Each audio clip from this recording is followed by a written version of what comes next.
Aujourd'hui, si vous êtes un investisseur immobilier et vous vous posez la question à quel moment une foncière va être intéressante dans votre parcours, ce qu'on va faire, c'est qu'on va prendre en fait un cas d'usage pour vous permettre d'imaginer en fait la situation. On va prendre deux investisseurs qui ont pour objectif de devenir le leader régional en parc immobilier dans leur environnement, dans leur région.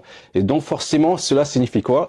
Cela signifie qu'ils vont acheter beaucoup de biens immobiliers, soit des résidences, soit des parkings, soit aussi des commerces.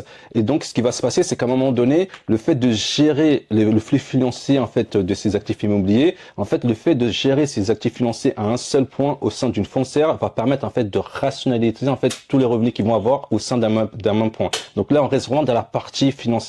Maintenant, si on continue en fait à juste analyser la partie financière, effectivement, à partir du moment où vous avez tous les flux financiers gérés au sein de la foncière, ça peut vous ouvrir quoi? C'est comme disait Yaoub, ça va vous ouvrir en fait au financement bancaire, puisque le banquier va pas venir analyser votre situation personnelle en tant qu'investisseur, il va regarder le revenu issu de votre foncière, c'est-à-dire de tous vos actifs immobiliers, pour vérifier si vous êtes en fait finalement finançable ou pas. Donc ça, c'est vraiment le second avantage d'une foncière. Donc on va toujours continuer, on va toujours prendre en fait l'exemple de nos deux investisseurs avec cette motivation de devenir le leader en parc immobilier de leur région. C'est-à-dire qu'à un moment donné, ils peuvent être courts en liquidité. C'est-à-dire qu'ils ont mis tous leurs fonds propres sur la table, mais par contre, il y a une grosse opportunité qui arrive devant eux. La foncière vous permet, je parle en fait avec sur la surveillance de Yaoub, de vous permet de faire rentrer des investisseurs beaucoup plus facilement parce que c'est une société commerciale. Est-ce que tu es toujours d'accord avec moi sur tout ce que j'explique là? Ouais, totalement. Et donc, si on continue encore toujours sur la partie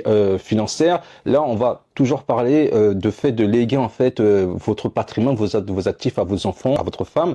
Et le fait de le faire en fait avec une foncière vous permet de le faire simplement parce que ce sont des actions que vous allez léguer. Donc sur la partie financière et la partie opérationnelle de gérer votre parc immobilier, ça va devenir intéressant pour l'investisseur immobilier qui a une forte ambition de constituer un parc immobilier extrêmement conséquent. Et c'est là où une foncière va être extrêmement intéressante et de toute façon, elle va être adaptée en fonction de son profil, puisque généralement, c'est elle qui va être en haut de la holding et les opérations que vous allez faire, parfois, vous allez pouvoir créer des sociétés qui vont en fait être des sociétés satellites qui vont piloter vos projets. Donc, est-ce que ça résonne un peu par rapport à ce que toi, tu as vécu dans ton expérience dans les foncières?